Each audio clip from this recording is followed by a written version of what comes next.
Bonjour à tous, aujourd'hui petite revue matérielle, on va parler de la Hippo W2 setup pour des débutants, voire intermédiaires, voire même avancés qui cherchent à découvrir des nouvelles batteries, des nouvelles choses. On va en parler en plan serré avec les spécificités, les specs classiques, et ensuite on reviendra en plan large pour mes impressions et un petit concours de juice à la fin avec des juice à gagner, deux packs de 5 juice. Voilà. Là je l'ai monté avec un A7, je suis à 1,6 ohm.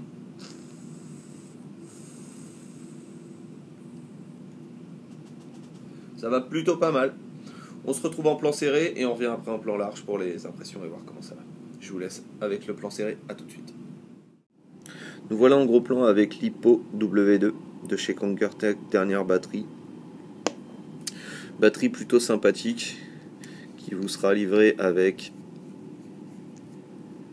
un adaptateur 510 Ego qui dispose d'une connexion 510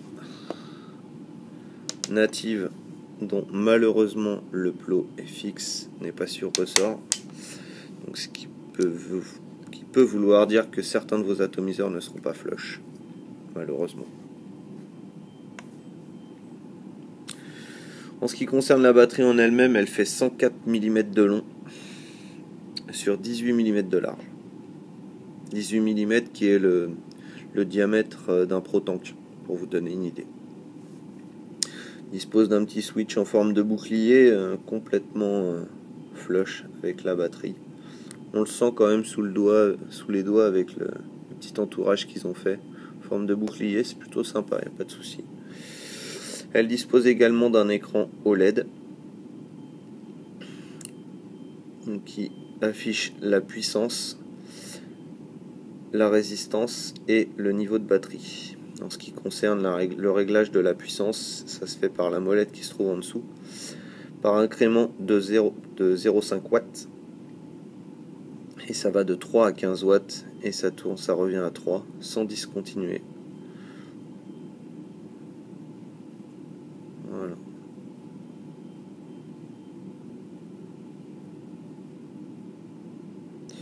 Voilà, vous avez compris le principe. Petit sigle Kanger ici. En ce qui concerne la batterie, il y a également 12 trous de dégazage, 6 de chaque côté, qui permet le dégazage et le réglage de la température, puisque cette batterie contrôle la température et s'arrêtera en cas de surchauffe. Dispose pour le rechargement d'un port micro USB que vous pourrez venir plugger vos chargeurs de téléphone. Par contre, elle ne fera pas passe-trou. Je vais vous montrer ce que ça donne quand on plug ici un chargeur. Voilà, la batterie se met à clignoter, le rechargement est en route, et même si on rappuie plein de fois, ça ne change rien, la batterie reste en rechargement, ce qui est pour moi encore une fois un point négatif. Ensuite, pour l'allumer ou pour l'éteindre, 5 clics. Voilà. Très simplement, hein. Quelques petites indications ici, norme CE. Voilà. Qu'est-ce que je vous aurais pas dit? Je vous aurais pas dit par exemple que cette batterie est donnée pour des résistances de 1 ohm minimum. Or moi j'ai réussi à faire passer jusqu'à du 0,6 dessus avec un petit Keyfun, je vous montrerai ça tout à l'heure. Voilà, elle fait 1600 mAh.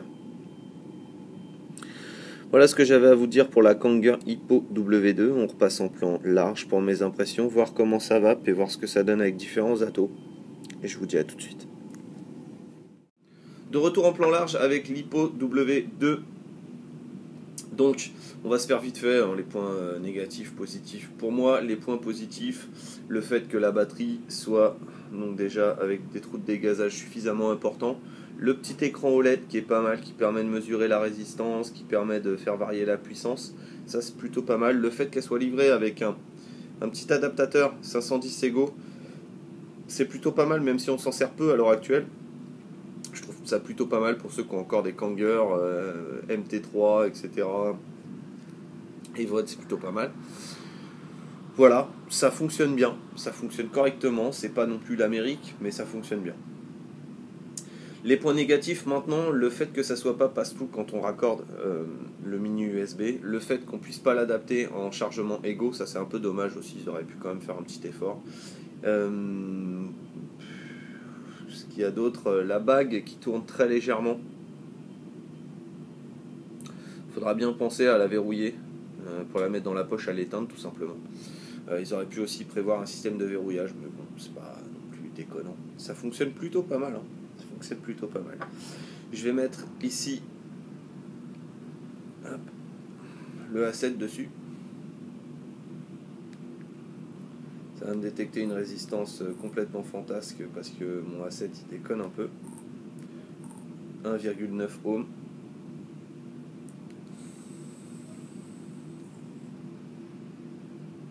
Fonctionne très bien.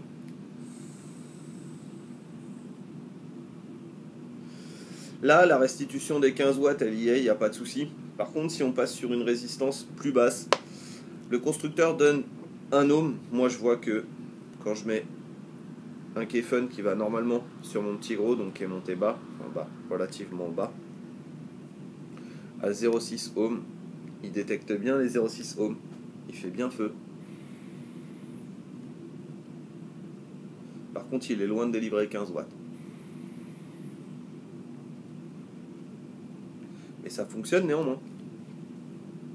Si je passe sur l'IPv2 à 15 watts,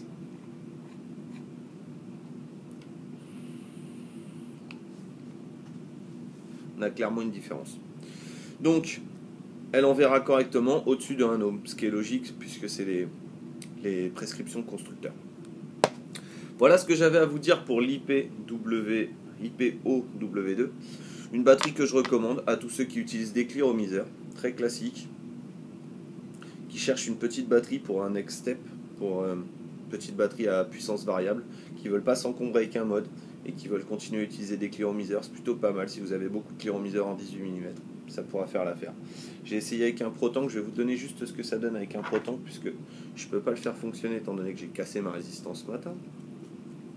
En voulant la refaire, hein, c'est une des branches qui a pété. Voilà, là ça donne quelque chose de parfaitement flush, avec un Protank 2, ce qui est plutôt pas mal. Voilà.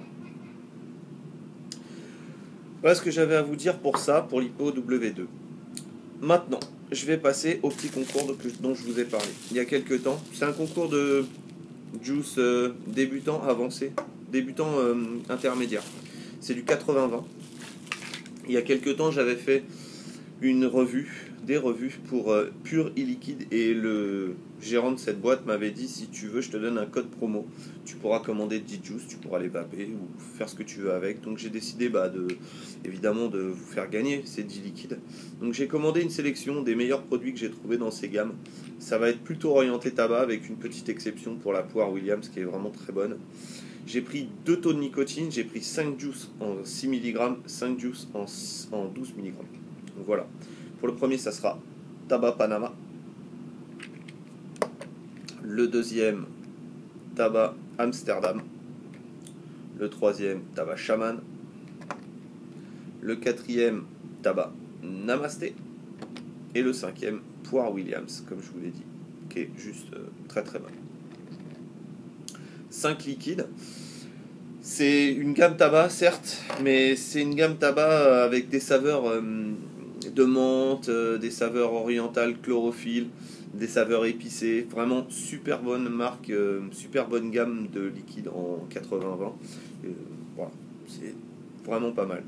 Donc, il y a 2 packs de 5 juice, 1 en 6, 1 en 12. Pour participer très simplement, tais-toi, pour participer très simplement, vous allez mettre un je participe en dessous de cette vidéo avec un petit com, voilà.